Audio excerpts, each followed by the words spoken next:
دي الأكلة اللي ما بيختلفش عليها اتنين. عمرك سمعتي عن حد ما بيحبش الحواوشي وما بيحبش ياكله؟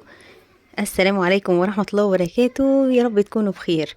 النهاردة عامل معاكم أكلتنا النهاردة أو غدوتنا النهاردة. خارجين من العيد واكلين بقى رنجة وفسيخ وبنحب الحاجات الحرشة، فتعالوا نعمل النهاردة مع بعض الحواوشي بأسهل طريقة وبخلطة رهيبة رهيبة. كمان هخليكي تعملي من نص كيلو الحواوشي هتخشي في 13-15 رغيف. كملي معايا الفيديو للآخر، ولو أول مرة تشوفيني ما تنسيش تعملي لايك وشير وتشتركي في القناة وتفعلي زر الجرس على الكل علشان تشوفيني على طول. بصي بقى يا جميل، اول حاجة هنجيبها معانا نص كيلو من اللحمة المفرومة ولازم يكون فيها نسبة من الدهون، ومعانا 4 بصلات كبار او يعني بما يعادل النص كيلو من البصل. معانا فلفل اخضر وفلفل حار ومعانا طماطم دي حسب الرغبة، وطبعا معانا التوابل بتاعتنا بس هنزلها معاكم واحدة واحدة على اللحمة. واول حاجة هبدأها معاكم هنا هقطع كمية البصل بتاعتي كلها وهحطها في الكبة علشان خاطر تتفرم معانا. انا هنا ما حبيتش ان ابشر البصل علشان خاطر ما ينزلش المية بتاعته، وكمان علشان خاطر انا عايزاه خشن شوية ما يبقاش ناعم قوي زي بتاع المبشرة. قطعت الفلفل الرومي، المفروض هنا الفلفل يكون اكتر من كده، ما يقلش مثلا عن 4-5 حبايات فلفل دي، بس انا حطيت واحدة بس. هنا بقى بعد لما فرمت البصلة حطيتها معايا على اللحمة وهبدأ اني اتبلها. بصوا بقى نص معلقة صغيرة من كل الحاجات اللي هقولها لك دلوقتي. اول حاجة انا حطيت هنا جنزبيل بودرة، وهنا حطيت قرفة بس القرفة اقل من النص المعلقة شوية. حطيت فلفل اسود وحطيت بهارات. لو عندك التوابل المشكلة اللي هي بتاعت الحواوشي يبقى كده هيظبط معاكي جدا جدا وطعمه هيبقى خطير. هنا كمان حطيت رشة من جوز الطيب، وطبعا دي اختياري لكنها بتعمل طعم حلو جدا جدا وبتفرق معانا في الطعم. هحط كمان الملح بتاعي هظبطه على نص كيلو اللحمة المفرومة، وطبعا هعمل حسابي في الاضافات. كمان هحط معلقة من كل الحاجات اللي انا هقولك عليها دي مهمة جدا. هنا حطيت نص معلقة من السماق، وكمان من البابريكا، وكمان الثوم البودر والبصل البودر حطيت معلقة ومعلقة، الاتنين معلقة صغيرة. وهنا بقى معلقة السكر دي مهمة جدا، بتعمل طعم حلو قوي قوي للخلطة بتاعتنا.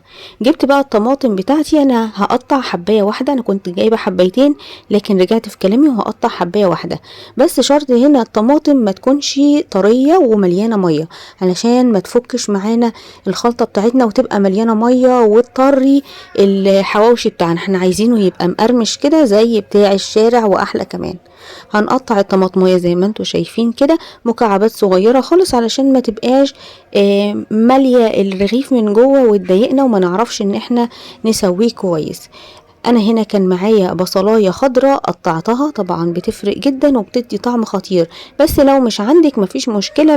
المهم بقى هنا ابتديت اني اقلب كويس جدا اللحمة بكل المكونات والتوابل دي لحد لما اللحمة بتاعتك تعمل كده خيوط وتبقى ليها عرق زي اكنك بتعملي كفتة بالظبط. المهم امزجي كل المكونات كده مع بعض وخليها تختلط ببعض، ما تبقاش مفتفتة كده. تمام.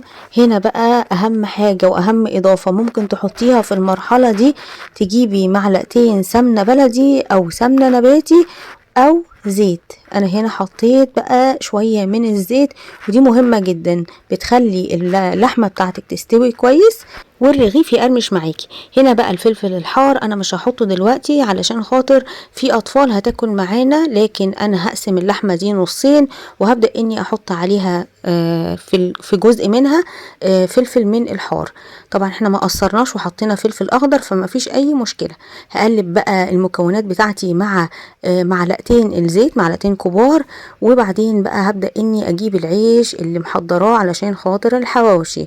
يا ريت يكون عيش نص سوا، طبعا هيفرق معاكي جدا. تبداي بقى انك انت تعملي كوره مناسبه على حسب حجم الرغيف بتاعك، وتبداي انك انت توزعيها كويس جدا في الرغيف وتضغطي كويس على الرغيف علشان الرغيف من فوق ومن تحت يمسك في اللحمه من جوه وما يتفتحش معانا.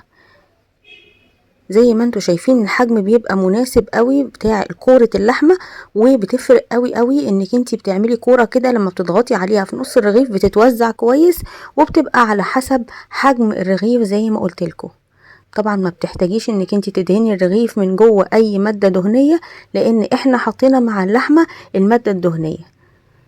هحضر بقى كل الكمية اللي هعملها معاكم دلوقتي، وهنكمل بقى مع بعض على البوتاجاز. طبعا الوصفة سهلة جدا وبسيطة وما بتاخدش معانا اي وقت.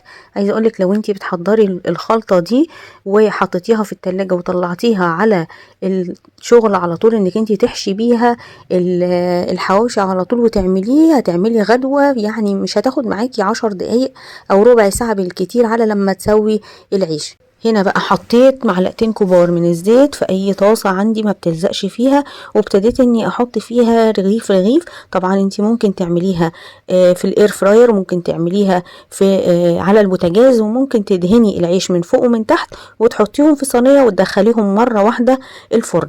وطبعا بنكون مهديين النار خالص علشان خاطر اللحمة تستوي، لان احنا حاطين لحمة نية. هنا بقى انا غطيت الحواوشي. طبعا لو عندك جريل هيوفر معاكي وقت ومجهود. زي ما انتوا شايفين بفضل اقلب فيها من فوق ومن تحت علشان اللحمة بتاعتي تستوي كويس واضمن ان هي تمام وجاهزة للاكل. زي ما انتوا شايفين الرغيف بيتحمص كده معانا وبيبقى مقرمش كده معانا. لو عايزين الرغيف طري، وانا هنا بوريلكم اللحمه استوت وبقت جميله. لو عايزين العيش طري والحواوشي ما يكونش مقرمش، غطوا الحواوشي وانتوا بتطلعوه غطوه باي طبق عندكم، هيطرى معاكم بمنتهى البساطه ومش هيبقى مقرمش قوي معاكم. هكمل باقي الكمية وهبدأ بقى اني اجرنش كده الطبق للتقديم. طبعا الحاجات دي بتبقى على حسب ذوقك وعلى حسب المتاح عندك في البيت. انا الجرنشة بتاعتي هي يعتبر طبق السلطة. هنا كان عندي خس كابوتشا كنت مقطعة منه شرايط كده طويلة، وكمان كنت مقطعة خيار وفلفل، وكمان كنت مقطعة طماطم كده علشان خاطر تكسر اللون الاخضر، لان الخيار مع الخس الكابوتشا كان محتاجين لون تاني. ولو عندك جزر برضو ممكن تحطي جزر، هيظبط معاكي الطبق جدا وهيبقى شكله يفتح النفس. لو حابه انك انتي بقى تضيفي اي اضافات تعملي جنبه بطاطس محمرة، مكرونة، الكلام ده ظبطي بقى انتي سفرتك بنفسك. وزي ما انتوا شايفين الطبق بجد تحفة، مش ناقصه اي حاجة. فيه خضروات، فيه بروتين، فيه كل حاجة، فيه كربوهيدرات، كل المكونات اللي نفسك فيها هتلاقيها في الطبق ده. وبالهنا والشفا مقدما لكل اللي هيجرب الوصفة بتاعتي. متنسوش تعملوا لي لايك وتشتركوا في القناة، ولو حابة تكملي معانا فعلي الجرس على الكل علشان تشوفيني كل ما انزل فيديو على طول ويوصلك مني اشعار.